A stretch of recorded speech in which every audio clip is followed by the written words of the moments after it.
کبھی کبھی دنیا میں کچھ ایسے لوگ پیدا ہوتے ہیں جو صرف اپنے سپنوں کے پیچھے نہیں بھاگتے بلکہ اپنے سپنوں کو حقیقت میں تبدیل کرتے ہیں۔ ہونڈا کی کہانی بھی کچھ ایسی ہی ہے۔ آج جب ہم ہونڈا کا نام سنتے ہیں ہمیں نظر آتی ہے طاقت، بھروسہ اور وہ جذبہ جو کسی بھی منزل کو حاصل کرنے کے لیے ضروری ہوتا ہے۔ لیکن کیا آپ جانتے ہیں کہ ہونڈا کا آغاز ایک ایسے بندے سے ہوا تھا جس کے پاس نہ پیسہ تھا نہ تعلیم، صرف ایک جنون تھا۔ آج ہم آپ کو لے کر جائیں گے ایک ایسے سفر پر جو ایک غریب مکینک سے دنیا کے سب سے بڑے آٹو موبائل امپائر تک کیسے بنا۔ کون تھا وہ انسان جس کے سپنے نے ایک پوری دنیا کو بدل دیا، اور کن کن دکھوں، چیلنجز اور ناکامیوں کے بعد ہونڈا ایک گلوبل برانڈ بن پایا۔ اس کہانی کا ہیرو تھا سوچیرو ہونڈا، ایک عام سی فیملی کا لڑکا جس کا بچپن جاپان کے ایک چھوٹے سے گاؤں کومیاؤ میں گزر رہا تھا۔ سوچیرو ہونڈا 17 نومبر 1906 کو پیدا ہوئے تھے۔ ان کے والد ایک سائیکل ریپیئر کرنے والے چھوٹی دکان کے مالک تھے، اور ہونڈا کا بچپن سائیکل اور مشینز کے بیچ کھیلتے گزرا۔ جب دوسرے بچے کھلونے لے کر کھیلتے تھے، ہونڈا چھوٹی چھوٹی مشینز کھولا کرتے تھے اور ان کو سمجھنے کی کوشش کرتے تھے کہ ان کا کام کیسے ہوتا ہے۔ لیکن ہونڈا کی زندگی آسان نہیں تھی۔ اسکول میں وہ کوئی خاص اسٹوڈنٹ نہیں تھے، دراصل وہ فیل بھی ہوتے رہے اور ٹریڈیشنل ایجوکیشن میں کبھی بھی انٹرسٹڈ نہیں رہے۔ لیکن ایک چیز ان میں کبھی نہیں تھی، کیوریوسٹی اور کام سے محبت۔ جب وہ 15 سال کے ہوئے تو وہ ٹوکیو چلے گئے تاکہ اپنی قسمت آزما سکیں۔ وہاں ان کو ایک فیمس آٹو گراج میں اپرینٹشپ مل گئی، آرٹ شوکائی نام کا گراج، جہاں وہ مکینک کا کام سیکھنے لگے۔ ہونڈا دن رات کام کرتے، چھوٹی چھوٹی مشینز کو سمجھنے کی کوشش کرتے اور ایک دن اپنا نام بنانے کا سپنا دیکھتے۔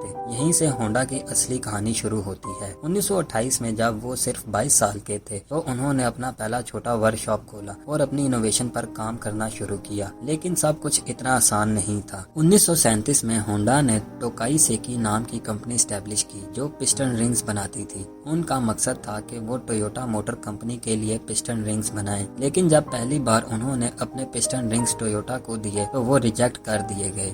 ریزن، کوالٹی سٹینڈرڈ میٹ نہیں ہو رہے تھے۔ ہونڈا نے ہمت نہیں ہاری، انہوں نے انجینئرنگ کو ڈیٹیل میں اسٹڈی کیا، واپس اسکول گئے اور بیٹر ٹیکنالوجی سیکھی۔ 2 سال کے اندر ان کا پسٹن ڈیزائن ٹویوٹا نے ایکسپٹ کر لیا۔ ایک چھوٹی سی جیت، لیکن ہونڈا کے لیے ایک سبق، کوالٹی کمپرومائز نہیں کی جا سکتی۔ پھر آئی ورلڈ وار 2، ہونڈا کی فیکٹری پر بم گرا اور سب کچھ تباہ ہو گیا۔ جب انہوں نے فیکٹری کو ری بلڈ کیا، ایک ارتھ کویک نے اسے دوبارہ گرا دیا۔ زندگی ان کے لیے ہر موڑ پر چیلنج تھی، مگر ہونڈا ہار ماننے والوں میں سے نہیں تھے۔ وار کے بعد جاپان کی اکانومی تباہ تھی، پیٹرول کی کمی تھی اور لوگوں کے پاس زیادہ پیسے نہیں تھے۔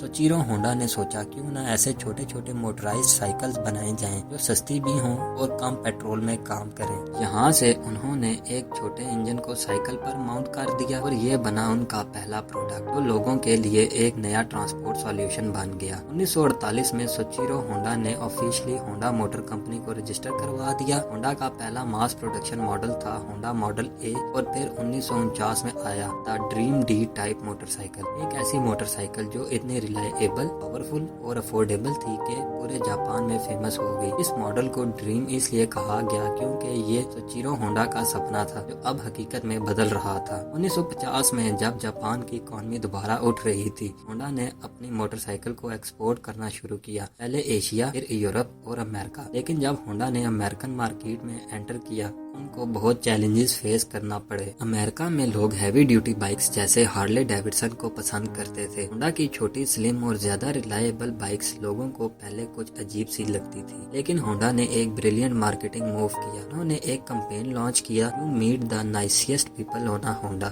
جس نے ہونڈا بائکس کو ایک فرینڈلی، اپروچیبل امیج دی۔ اچانک کالج اسٹوڈنٹس، ینگ پروفیشنز اور نارمل فیملیز بھی ہونڈا بائکس خریدنے لگی۔ 1960 کے اینڈ تک ہونڈا دنیا کی سب سے بڑی موٹر سائیکل مینوفیکچرنگ کمپنی بن چکی تھی۔ پھر ہونڈا نے اپنا اگلا بڑا قدم اٹھایا، کارز کی پروڈکشن۔ 1963 میں ہونڈا نے اپنی پہلی کار لانچ کی، ہونڈا T360، ایک منی ٹرک، اور ہونڈا S500، ایک سپورٹس کار۔ شروعات میں وہ بڑے کار مینوفیکچرر جیسے ٹویوٹا اور نسان کے ساتھ کمپیٹ کرنا مشکل تھا، لیکن ہونڈا نے اپنی گاڑیوں کو زیادہ فیول ایفیشینٹ، کمپیکٹ اور ریلائبل بنایا، ایک اسٹریٹجی جو گلوبل فیول کرائسس کے دوران بہت کام آئی۔